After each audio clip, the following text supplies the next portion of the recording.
When our parents passed, it felt like the ground had cracked open beneath me, a silent earthquake no one else seemed to feel. Mom had battled cancer for 2 brutal, endless years, and Dad, he simply followed her 6 months later, like a candle snuffed out by sorrow. After the double funeral, an eerie silence wrapped around the family. It wasn't the peace of acceptance. It was the suffocating quiet of something rotting just beneath the surface. The house, our house, still stood, stubborn and tired on Maple Drive. A big white colonial with creaky floors and a swing Dad had hung from the old maple tree when I was just 5 years old. It was supposed to stay in the family, to hold the echoes of birthday parties, Thanksgiving dinners, and sleepy Sunday afternoons.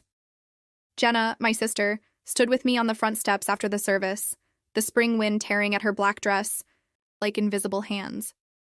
She grabbed my hands, squeezing too tight, her knuckles white. "We'll take care of it together," she said, her voice trembling with a weight I mistook for love.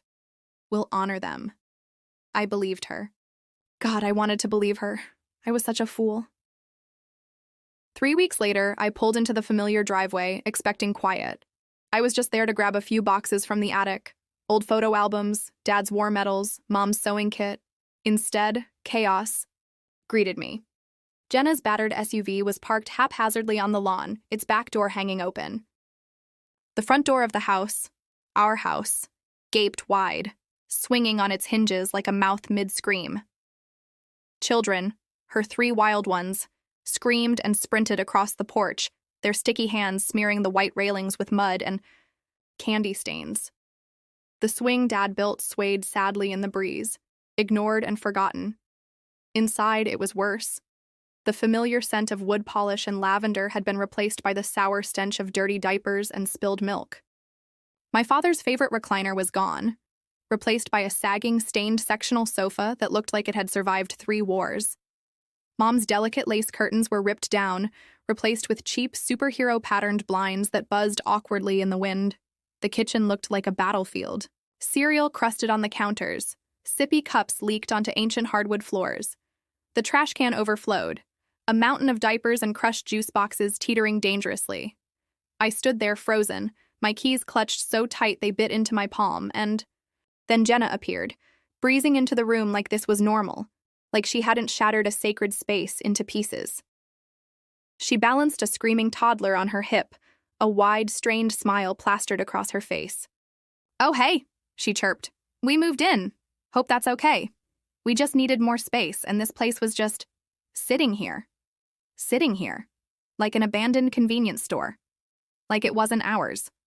I tried to speak, tried to find the words, to claw back some sense of control. But my voice tangled somewhere deep in my throat. Jenna patted my shoulder like I was an old friend visiting out of pity. "Make yourself at home," she said brightly. A lie. It wasn't home anymore. Not mine anyway. At first, I tried to rationalize it, tried to be understanding. Grief does strange things to people, right? "It's just temporary," Jenna promised one evening as we sat at the ruined kitchen table. "Just until we find something." "Else?" I nodded. I wanted to believe her. I needed to believe her. But weeks turned into months, and then came the babysitting. "Just an hour?" Jenna would say, shoving her phone into my hand and sprinting out the door. An hour turned into 3. Then into Saturday mornings, then into entire weekends. Next came the errands. "Can you pick them up from daycare? Can you grab some groceries? Can you help us move some furniture?" I wasn't living anymore. I was surviving, orbiting Jenna's chaotic world like some forgotten, dying moon. Every visit drained me a little more. Every favor pulled at my skin like invisible hands. Then came the bills. It was a gray, rainy afternoon when Jenna slid a thick stack of papers across the kitchen table. Mortgage statements, utility bills, home repair estimates scrawled with urgent, red ink. "We all have to pitch in," she said sweetly, her voice sugar-soaked and poisonous. "It's only fair. After all, it's the family home." I stared at the numbers swimming on the pages, my heart pounding in my ears. She wanted me to pay for the house she had stolen. When I hesitated, when I didn't immediately reach for my checkbook like a good little puppet, Jenna's demeanor shifted. The tears came next.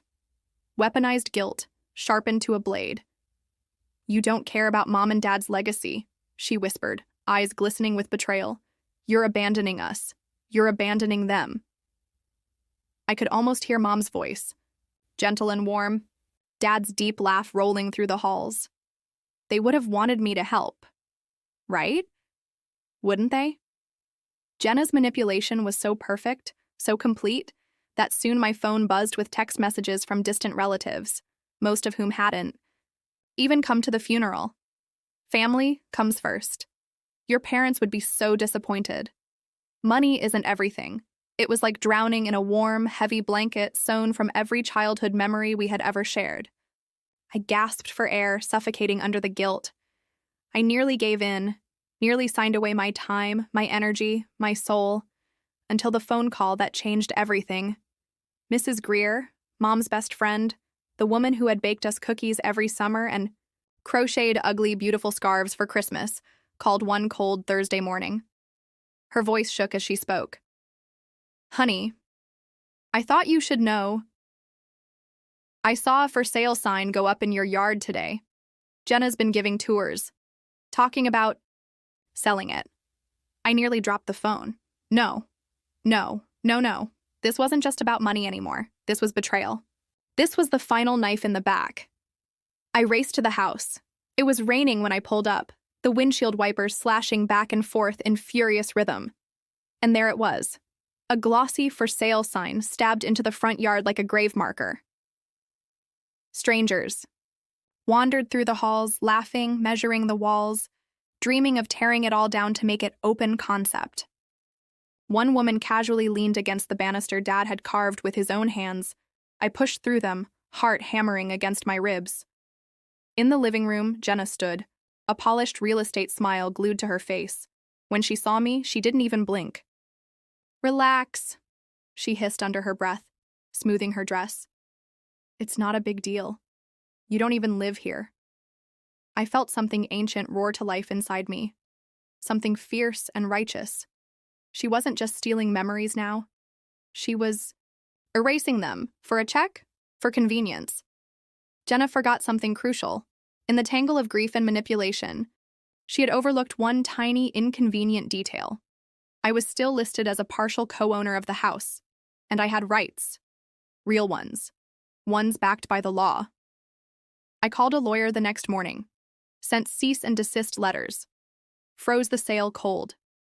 The look Jenna gave me when the real estate agent tore the for sale sign out of the lawn was pure, burning hatred. "You're ruining everything!" she screamed across the driveway, her voice raw and wild. Neighbors peeked through their curtains, children huddled on the porch, eyes wide. But I didn't flinch. For the first time in months, maybe years, I stood my ground. I didn't apologize. I didn't fold. I didn't shrink to fit into the small, convenient box Jenna had built for me.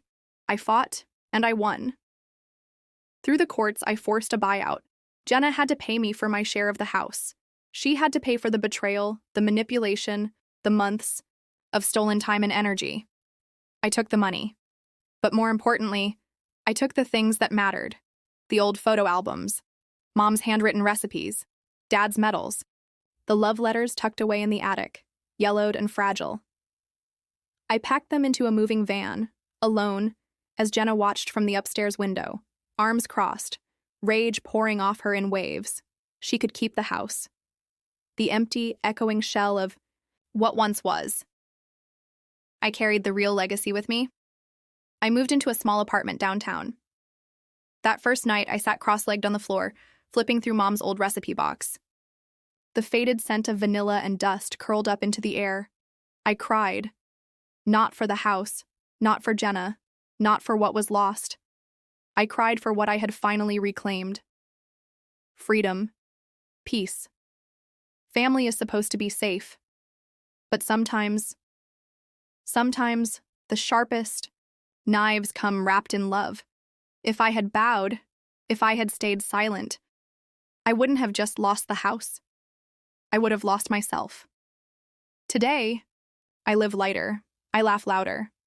When people say family first, I smile quietly because I learned something no funeral teaches you.